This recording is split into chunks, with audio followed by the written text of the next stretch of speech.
Bismillahirrahmanirrahim. Assalamualaikum warahmatullahi wabarakatuh. Anak-anak, pada pertemuan kali ini kita akan mempelajari tentang lembaga jasa keuangan terbaru di Indonesia, yaitu adalah OJK atau Otoritas Jasa Keuangan. Sebelum kita masuk ke dalam materi, di sini Ibu akan menjelaskan sedikit tentang sejarah dari OJK. Berdasarkan Undang-Undang Nomor 23 Tahun 99 tentang Bank Indonesia yang kemudian diubah menjadi beberapa kali menjadi Undang-Undang Nomor 6 Tahun 2009. Dalam undang-undang tersebut dijelaskan atau diamanatkan untuk membentuk suatu lembaga pengawasan sektor jasa keuangan yang mencakup perbankan, asuransi, dana pensiun, pegadaian, sekuritas modal ventura, dan juga perusahaan pembiayaan, serta badan-badan lain yang menyelenggarakan pengelolaan dana masyarakat. Atas dasar amanat tersebut, maka dibuatlah Undang-Undang Nomor 21 Tahun 2011 tentang Otoritas Jasa Keuangan atau Undang-Undang OJK.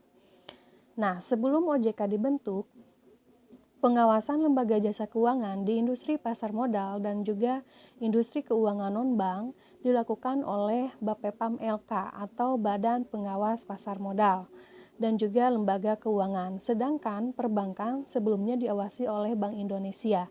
Pengalihan pengawasan lembaga jasa keuangan dari kedua lembaga tersebut ke OJK dilakukan secara bertahap.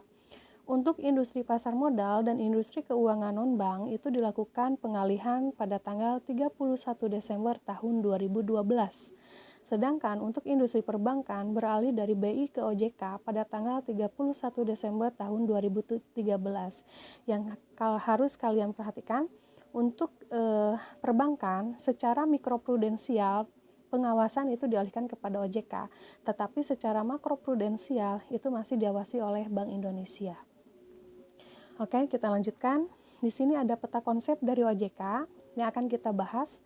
Yang pertama, kita akan membahas tentang pengertian OJK. Jadi, apa itu OJK? Selanjutnya adalah membahas latar belakang OJK. Kemudian kita juga akan membahas tujuan dari OJK. Selanjutnya kita akan membahas juga tentang tugas OJK, fungsi dan asas OJK, wewenang dari OJK, dan yang terakhir kita akan membahas struktur organisasi dari OJK. Oke, kita mulai dari yang pertama, yaitu pengertian dari OJK. Apa sih itu OJK?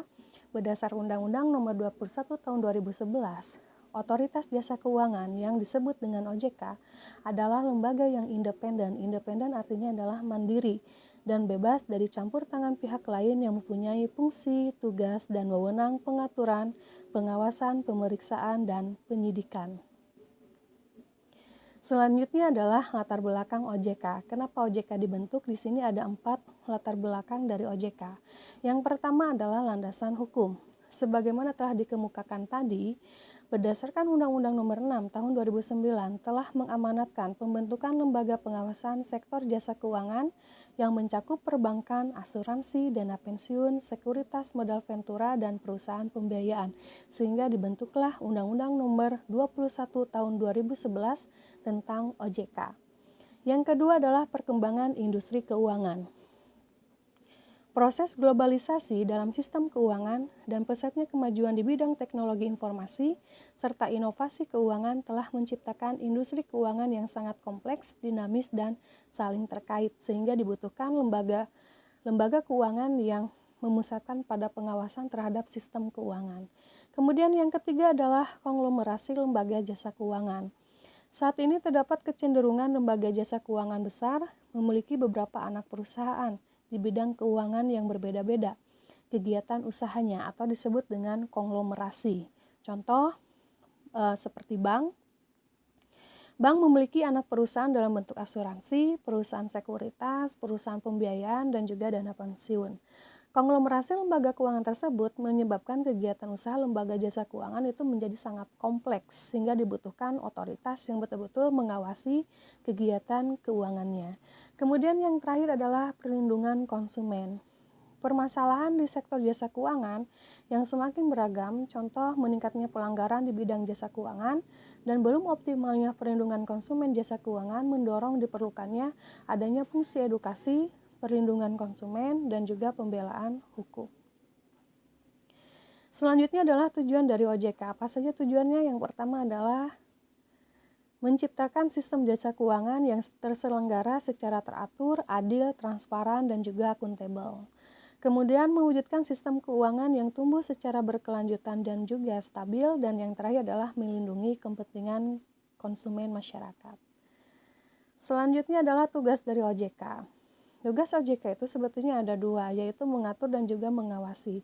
Mengatur dan mengawasi terhadap apa saja? Yang pertama adalah di sektor jasa perbankan, ingat secara mikroprudensial. Kemudian yang kedua adalah melakukan pengaturan dan pengawasan terhadap sektor pasar modal atau disebut dengan bursa efek. Dan yang terakhir adalah mengatur dan mengawasi di sektor lembaga keuangan bukan bank seperti asuransi, dana pensiun, lembaga pembayaran, dan juga lembaga jasa keuangan lainnya. Kemudian fungsi dari OJK. Fungsi OJK itu sebetulnya ada dua yang tadi sudah diimplementasikan terhadap tugas OJK, yaitu melakukan pengaturan dan pengawasan terhadap keseluruhan kegiatan di sektor jasa keuangan. Kemudian asas OJK, di sini ada 7 asas. Yang pertama adalah asas independensi, yang kedua asas kepastian hukum, asas kepentingan umum, asas profesionalitas, asas integritas, asas keterbukaan, asas akuntabilitas. Selanjutnya ada wewenang dari OJK. Ini salah satu wewenang dari OJK karena terlalu banyak sekali wewenang dari OJK. Salah satunya adalah melakukan pengaturan dan pengawasan terhadap kelembagaan bank, seperti perizinan pendirian bank. Kemudian mengatur dan mengawasi mengenai kesehatan bank, seperti likuiditas, rentabilitas, dan juga solvabilitas. Kemudian mengatur dan mengawasi mengenai aspek kehati-hatian bank yang salah satu prinsipal dari bank seperti manajemen risiko, pemeriksaan bank, dan lain sebagainya.